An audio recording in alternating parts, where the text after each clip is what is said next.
En banlieue de Kigali cet après-midi, ce trentenaire vient visiter sa nouvelle usine.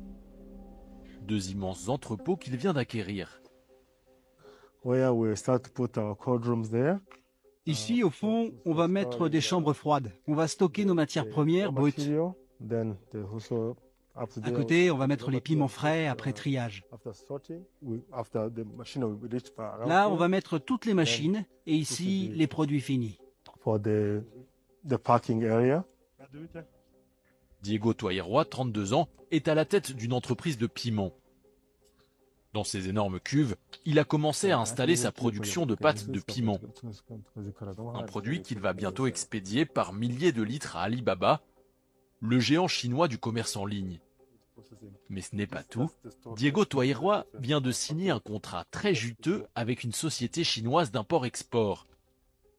Un contrat de plusieurs centaines de millions de dollars pour l'exportation de piments secs. Quelques mois après la signature, Diego n'en revient toujours pas. Il y a encore peu, il fabriquait ses produits dans une petite maison-usine de la capitale rwandaise. Je ne m'attendais pas à tout ça. Bien sûr, au début, je voulais juste avoir ma propre entreprise. Mais je ne pensais pas que tout irait si vite, qu'on grandirait si vite. On a commencé en 2015, il y a à peine 5 ans, et maintenant on exporte en Europe, en Inde, en Afrique, et surtout en Chine.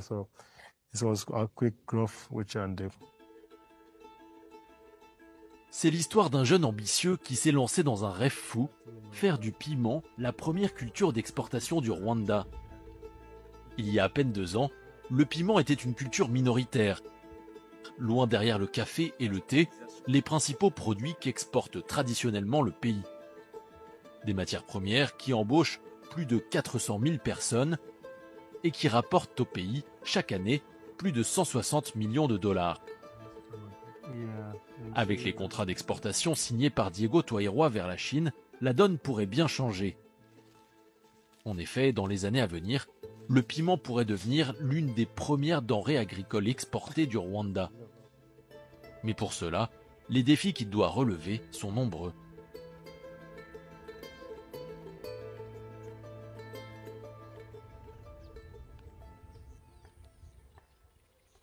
Au nord du Rwanda, à 3 heures de route de Kigali, la région de Rulindo. À perte de vue, les collines verdoyantes qui font la renommée du pays.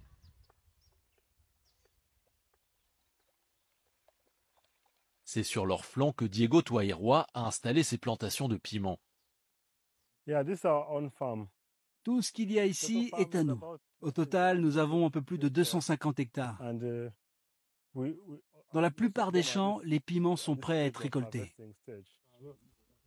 Ce matin, il rend visite à ses ouvriers agricoles.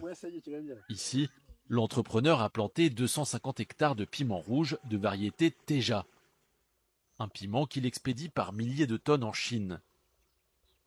Cette variété, au goût relevé et épicé mais pas trop piquant, a conquis de nombreux consommateurs à travers le monde. La demande, en constante augmentation, a poussé le jeune Rwandais à se lancer il y a 5 ans dans sa culture. On a fait des études de marché sur cette variété de piment.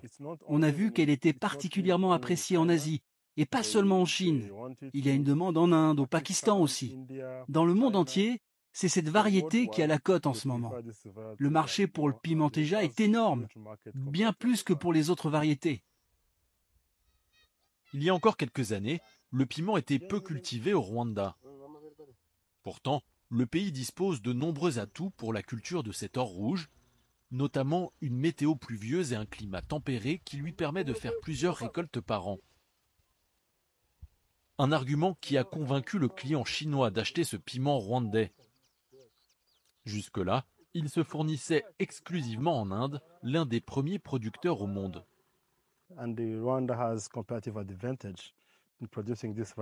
On a des avantages comparatifs par rapport à d'autres pays pour produire cette variété. Le climat du Rwanda nous permet de produire toute l'année. De plus, ce type de culture nécessite énormément de main-d'œuvre et ici, nous avons une main-d'œuvre bon marché. On peut donc rivaliser avec les autres pays producteurs.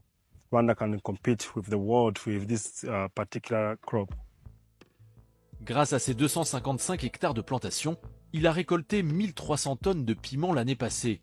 Des piments vendus entre 2000 et 2500 francs CFA la tonne, un prix quasiment fixe tout au long de l'année. Il n'y a pas de grande variation de prix suivant les saisons. Avant la saison, le prix est fixé avec nos clients. On sait aussi la quantité qu'on va leur vendre. Ça fait que notre business est stable. Grâce à ces prix fixes, on peut facilement faire des projections et des business plans. La quasi-intégralité de sa production est exportée vers la Chine. Au total, il doit fournir à son client chinois entre 10 000 et 50 000 tonnes de piments chaque année pour un montant qui peut aller jusqu'à 100 millions de dollars. Fournir une telle quantité de piments, un défi colossal pour celui qui, il y a quelques années encore, cultivait des tomates et des pastèques sur une petite plantation. Ingénieur agronome formé au Rwanda, Diego Twairwa aurait pu, à sa sortie d'école en 2012, travailler pour le gouvernement ou des multinationales de l'agro-industrie.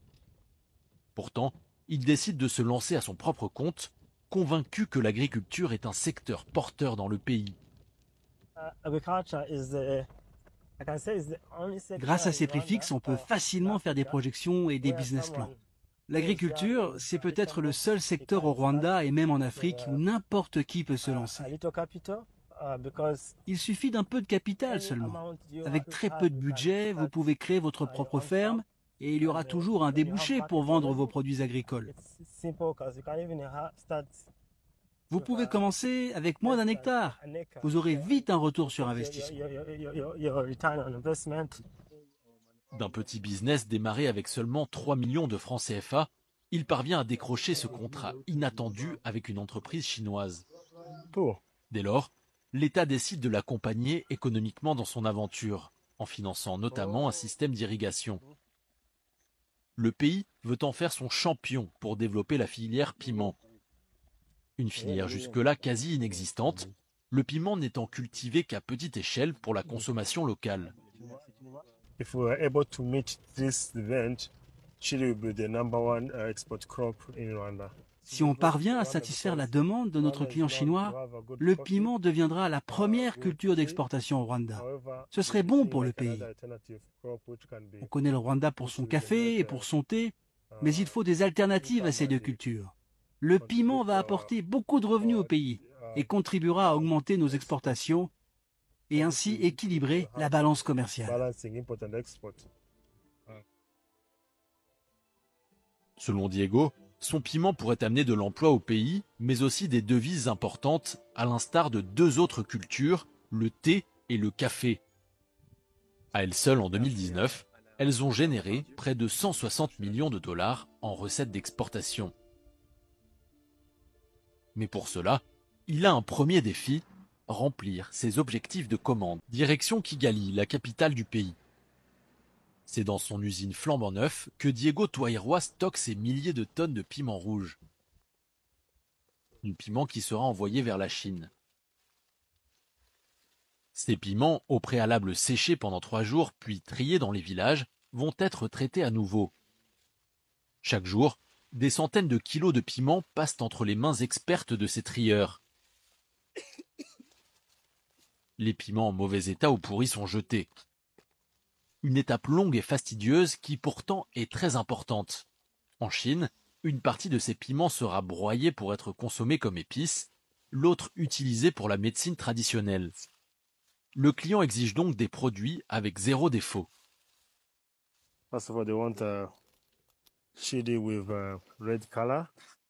Notre client veut ce piment bien rouge, sans la tige.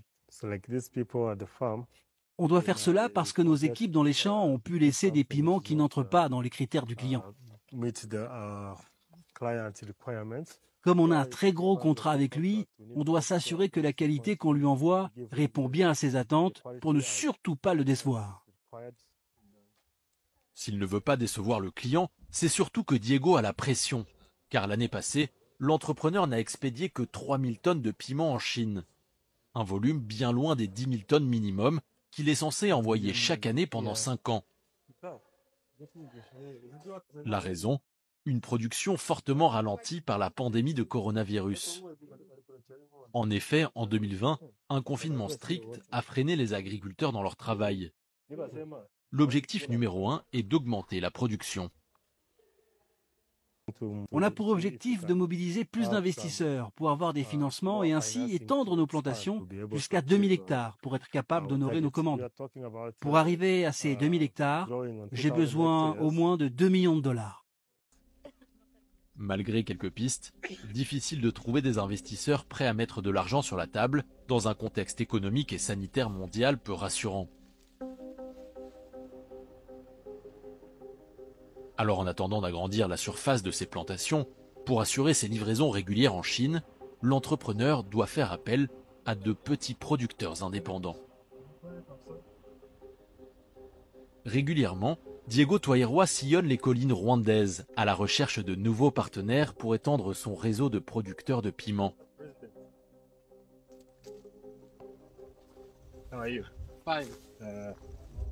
Ce matin, l'entrepreneur a rendez-vous avec Viateur, le président d'une coopérative de planteurs de 14 hectares.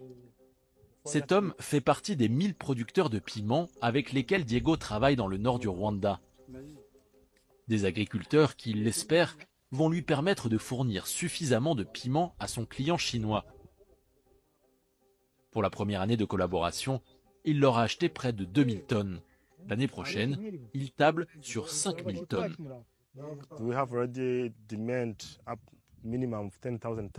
Nous devons exporter au moins 10 000 tonnes de piments. Et ce que je produis avec mes propres plantations n'est pas suffisant pour atteindre ce volume minimum demandé par notre client. Alors, pour remplir nos engagements avec la Chine, on doit engager plus de petits producteurs. Dans la région, les agriculteurs produisent majoritairement du maïs, des haricots ou des pommes de terre pour leur consommation propre ou pour vendre sur les marchés locaux. C'était le cas de Viateur il y a encore un an. S'il a remplacé ses cultures traditionnelles par des plantations de piments, c'est qu'il y croit, le piment va lui rapporter plus et améliorer ses conditions de vie. J'ai comparé ce que je gagnais en plantant du maïs et ce que je pouvais avoir en plantant du piment. Le résultat, c'est qu'on gagne plus avec le piment qu'avec le maïs ou les haricots. C'est pour ça que je m'y suis mis et je ne regrette pas. À ces agriculteurs, Diego Toairua promet de multiplier par 3 leurs revenus. Une stratégie payante. Rien qu'en 2020, il en a convaincu plus de 200 de rejoindre son réseau. Je leur explique que planter du piment peut leur apporter de l'argent, car il y a un marché durable et un marché qui va croître. Je leur dis que le piment va leur apporter plus de bénéfices que d'autres cultures. Je leur montre que ce n'est pas difficile à cultiver et mes agronomes les accompagnent pour qu'ils puissent produire la qualité dont on a besoin.